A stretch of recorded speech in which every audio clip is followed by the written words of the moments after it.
has done.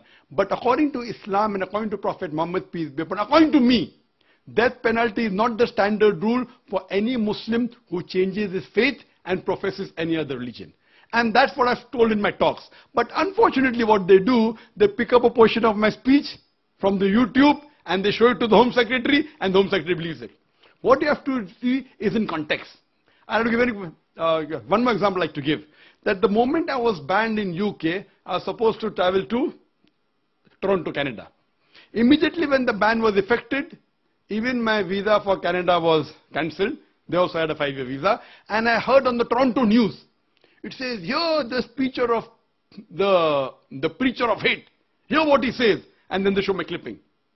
That when you beat your wife, don't beat on the face, point number 1. When you beat, you should not leave a mark on the body. Finish. Now they are showing a clipping, a portion of my answer. Anyone who hears these two statements, when you beat your wife, don't beat on the face. When you beat, you do not leave a mark on the body. A person would think that Zakir is showing how to beat your wife without leaving a mark. It was a portion of my answer when a non-Muslim asked the question that doesn't the Quran say that you should beat your wife? And I said the Quran says in Surah Nisa, chapter number 4, verse number 34. It says that when your wife is disloyal to you, first you admonish her. Point number 1. Admonish her first.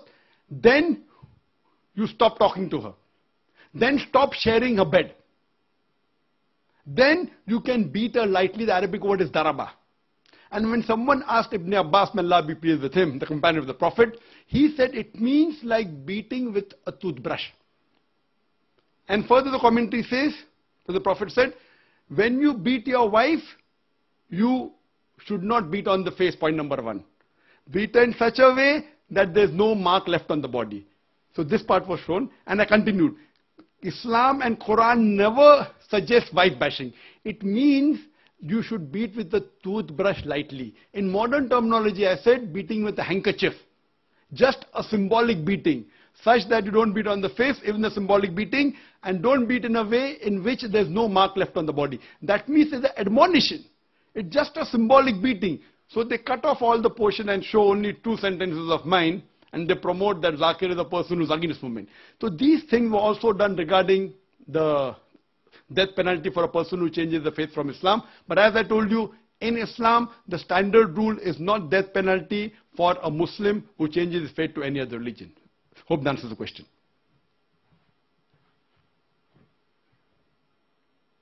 Continue to educate people so that Muslims around the world know that.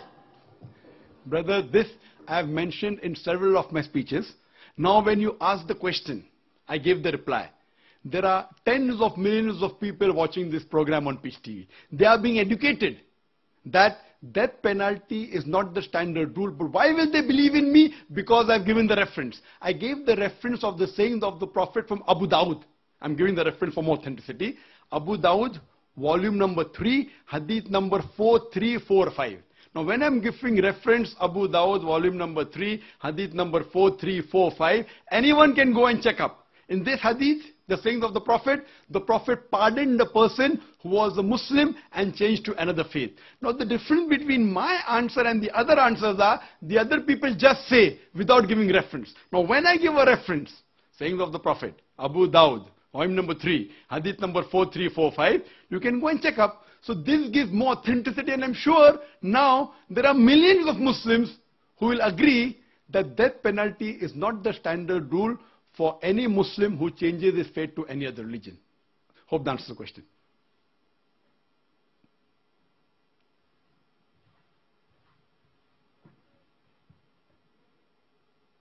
For this evening, due to the limitation of the satellite link.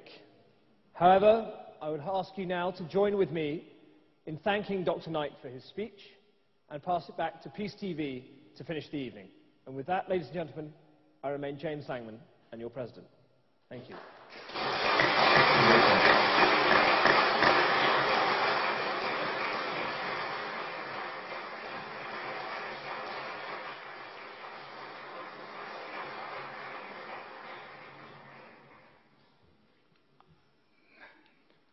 I would like to thank the Oxford Union, especially the President of the Oxford Union, Mr. James Langman, for making this event possible.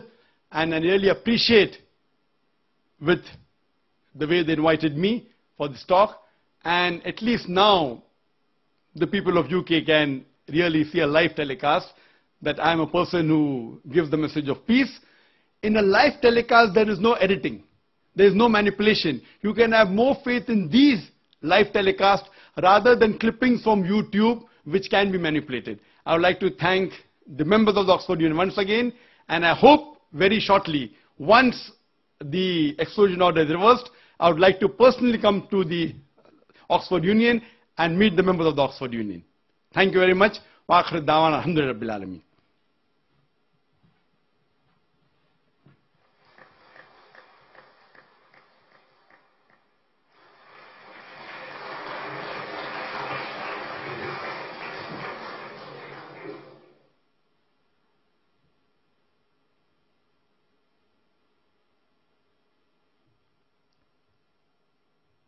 For the viewers of Peace TV, may I just give a background briefing for those who have joined in later on.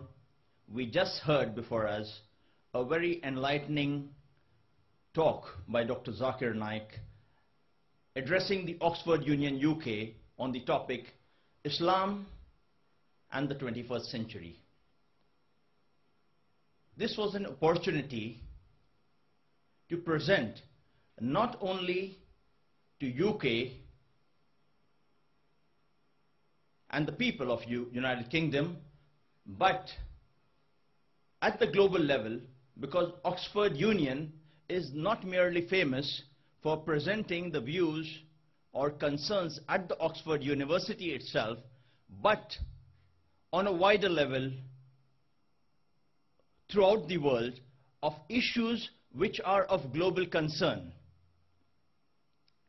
Today we have Islam being analyzed, being criticized, being appreciated. It is in the forefront of being understood, sometimes for the right reasons, sometimes for the wrong reasons. Today,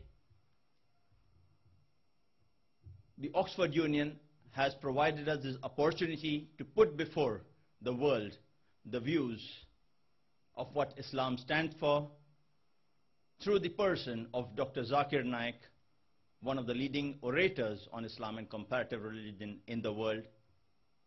And it's a pleasure that we could hear the different questions and viewpoints, and inshallah we hope to have such programs in other places on the world where opportunities could be availed of and spread the message of peace further and further to every corner of the world, inshallah. We thank all of you all for being with us and sharing these historic moments of this unique debate at the Oxford Union. Assalamu alaikum wa rahmatullahi wa barakatuh.